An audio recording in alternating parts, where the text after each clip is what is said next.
सच कड़वा होता है, जुआ से निकल जाए तो बहुत से लोग नाराज हो जाते हैं, क्योंकि सच सुनने की आदत इस जमाने में बहुत कम को होती है। जी नमस्कार, उदय इंडिया डिजिटल में आप सबका स्वागत है। मैं हूं दीपक कुमार रथ। गृह मंत्री अमित शाह ने एक ऐसा ही कड़वा सच बोल दिया है जो कि दुनिया को पसंद नहीं आ रहा है। दुनिया नहीं, कुछ चुनिंदा लोगों को पसंद नहीं आ रहा है। उन्होंने चुनाव प्रचार के दौरान गुजरात की खेड़े जिले के महुआ कस्बे में एक जनसभा को संबोधित कर रहे थे, जहां पर उन्होंने कहा कि गुजरात में कांग्रेस के शासनकाल में बड़े पैमाने पर सांप्रदायिक दंगे हुआ करते थे। कांग्रेस पार्टी लोगों को एक दूसरे के खिलाफ भड़काती थी और राजनीति करती थी। ऐसे में दंगाइयों के हौसले बुलंद हुआ करता था। आए दिन दंगा हुआ करते थे और जिसकी वजह से कर्फ्यू लगता था, हिंसा होती थी। इस हंगामे की वजह से गुजरात में विकास के कोई मौका ही नहीं बचता था। दंगाइयों ने 2002 के भी दंगा भड़काने की कोशिश की थी, लेकिन उन्हें ऐसा सबक सिखा गया, सबको उठाकर जेल में डाल दिया। इसके बाद से 22 साल बीत चुके हैं, अब तक एक बार भी कर्फ्यू लगाने की नौबत नहीं आई गुजरात में। यह आप सबको मालूम है। भाजपा ने उन सभी इलाकों में शांति लाने का काम किया है, जहां दंगा होते थे, जहां जो लोग दंगा करते थे। ભરૂચની ભૂમિએ અનેક રમખાણો જોયા છે। છાસવારે તોફાનો, કર્ફ્યુ, સ્ટેબિંગ ગુજરાતની અંદર મામલો થારે જ ના પડવા દે તો વિકાસ ક્યાંથી થાય? મને એક વાત કહો, છેલ્લે 2002 માં આ લોકોએ છમકલું કરવાની હિંમત કરી હતી। 2002 માં કરી હતી ને હિંમત। એ વખતે એવો પાઠ ભણાયો, વીણી વીણી સીધા કર્યા, જેલમાં નાખ્યા, તો 22 વર્ષ થયા, હજી સુધી એકે વાર કર્ફ્યુ નથી નાખવો પડ્યો। ભાઈ, એકે વાર કર્ફ્યુ નથી।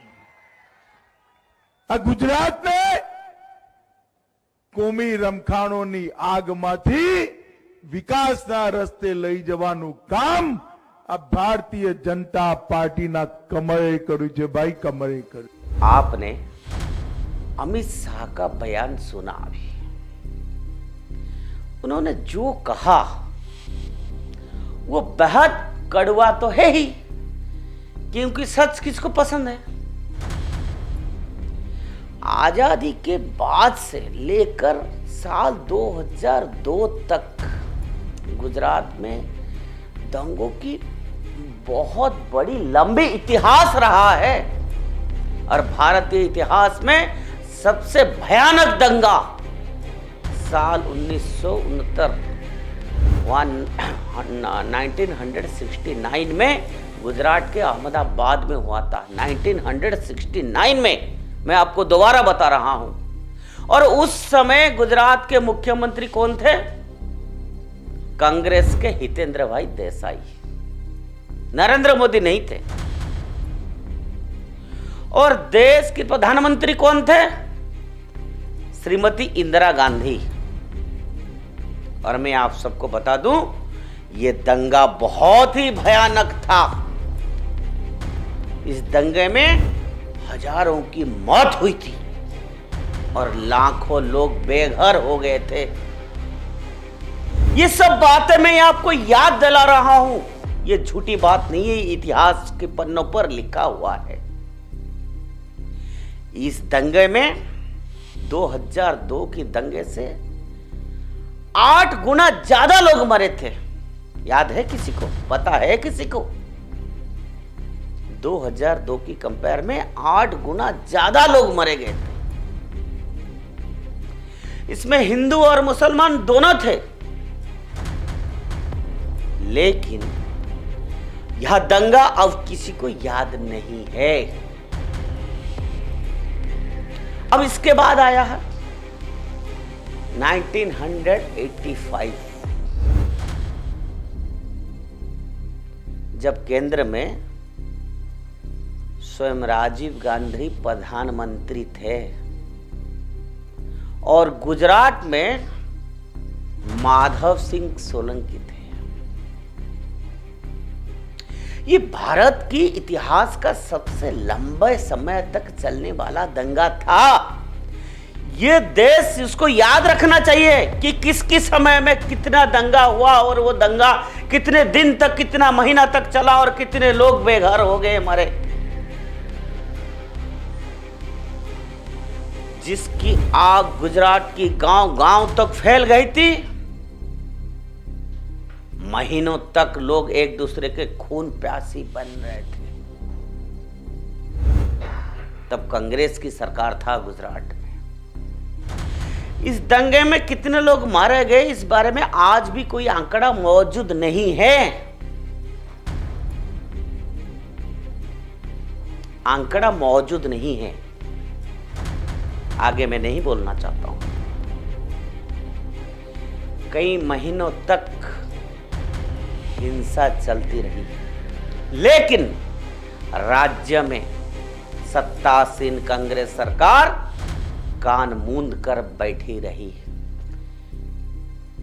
क्या इसकी जवाबदारी कांग्रेस नहीं है? आज जो चिल्ला रहे हैं, क्या उनको इतिहास भूल गए वो लोग?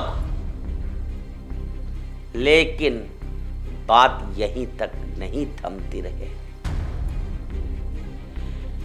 उसके 2 साल के बाद यानी 1987 में गुजरात एक बार फिर से दंगों की आग में दहक उठा। उस समय गुजरात के मुख्यमंत्री थे कांग्रेस के दिग्गज नेता अमर सिंह चौधरी। यह दंगा भी सैकड़ों लोगों को बलि देकर ही शांत हुआ और इसके 3 साल बाद यानी 1990 में फिर से दंगा हुई गुजरात में।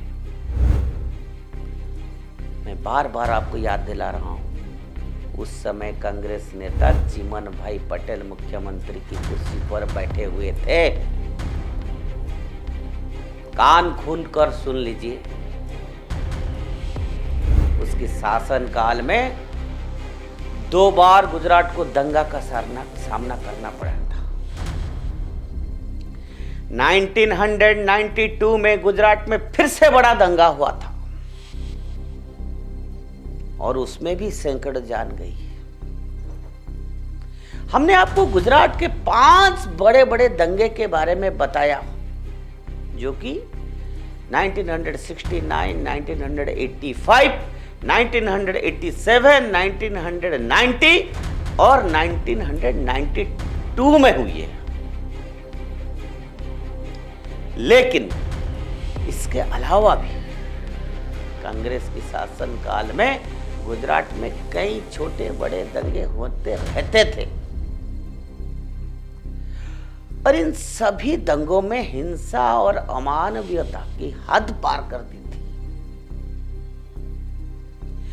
पता नहीं कितने बिल्किस जैसे पता नहीं कितनी महिलाओं की बलात्कार किया गया। एहसान जाफरी जैसे 1000 लोग कत्ल कर दिए गए, लेकिन उसके नाम पर आज कोई रोने वाला है क्या? इसके बाद आया 2002 आप सबको मालूम है, क्योंकि आज की तथाकथित मीडिया उसको बहुत बड़ी जोड़ तोड़ के पब्लिसिटी दिया था। पहले वाला का नहीं, सिर्फ 2002 को, जब गोधरा में मजहबी कट्टरपंथियों ने इतिहास दोहराने की कोशिश की थी और जिसके बाद पूरे राज्य में दंगा भड़क उठे, लेकिन उसके मात्र 3 से 4 दिनों में स्थिति संभल गया था। मैं आपको बता दूं, इस दंगे में 790 मुसलमान और 254 हिंदू मारे गए, लेकिन यह दंगा पूरी दुनिया को याद है, याद करा गया है। ये मीडिया का ही नहीं, कुछ और लोगों की एजेंडा था। कुछ चुनिंदा मीडिया हाउस, कुछ चुनिंदा पत्रकार, उनका ये कर्तृत्व था। आज भी उस दंगे को लेकर विवाद खड़ा करने की कोशिश की जा रही है। शर्म करो, क्योंकि इन दंगों के समय गुजरात का शासन भाजपा के नरेंद्र मोदी के हाथ में था, ना कि कांग्रेस के हितेंद्र देसाई, माधवराव सोलंकी या अमर सिंह चौधरी या चिमन भाई पटेल का हाथ में। और इसीलिए 2002 के दंगों में हमेशा मुद्दा बनाया जाता है। हमेशा जब भी कुछ बात होता है तो बात गोधरा की होती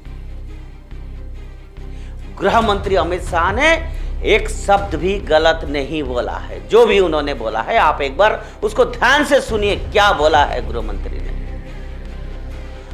उन्होंने गुजरात की जनता को कांग्रेस शासनकाल का भयावह दौर जो था उसको याद दिलाने का कोशिश ही तो की है। क्या गलत है? जब हर 2 साल में दंगा हुआ करते थे और हजारों की संख्या में लोग मारे जाते थे, उसमें कोई गलत नहीं है। लेकिन उनके इस बयान के बाद दंगाजीवी प्रजाति, जो कथित बुद्धिजीवी अपने आप को मानते हैं, और सेकुलर नेताओं का विलाप अभी शुरू हो गई है। आप सुन रहे हैं कल से। कोई चुनाव आयोग को पत्र लिख रहा है, कोई नैतिकता का पाठ पढ़ा रहा है, यहां तक कि 15 मिनट में हिंदुओं को साफ करने की धमकी देने वाला ओवैसी भी हंगामा मचा दे रहा है मीडिया में, चुनाव सभा में। लेकिन सच समझने के लिए कोई तैयार ही नहीं है। और सच तो यह है कि 2002 में गुजरात का दंगा आखिर दंगा था। आप याद करिए, 2002 में से 2022 हुआ, कहां दंगा हुई थी, किसने देखा था, किसने रिपोर्ट किया था? और 2002 की पहले की इतिहास देखिए आप, जब कांग्रेस की सरकार था। उसकी बात बड़ा तो छोड़िए, कोई छोटा मोटा दंगा भी गुजरात में नहीं हुई 2 के बाद। राज्य आज, गुजरात राज्य आज विकास की पथ पर आगे बढ़ रहा है। सच तो सच ही होता है, और सच आपके सामने है। जो तथाकथित बुद्धिजीवी और जो चुनिंदा पत्रकार है, जिनकी एजेंडा है बार बार 2002 को याद कराते हैं और 2002 से पहले को याद नहीं करते हैं, ऐसे बात को उदय इंडिया मीडिया कभी नहीं छोड़ेगा। ऐसे बात को जरूर समाज के सामने, देश के सामने रखेगा।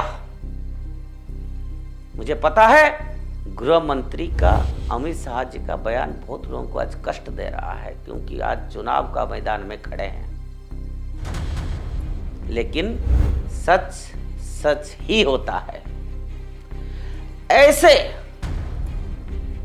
ऐसे घटना है, ऐसे सच बात हम आगे भी जारी रखेंगे उदय इंडिया डिजिटल पर। और ऐसे सत्य घटना और सत्य इतिहास अगर आपको सुनना है आपको उदय इंडिया सब्सक्राइब करना पड़ेगा और बेल आइकन दबाना आप भूलिएगा मत, क्योंकि हर रोज़ हम ऐसे घटना आपको बताएंगे। आज के लिए इतना। भारत माता की जय।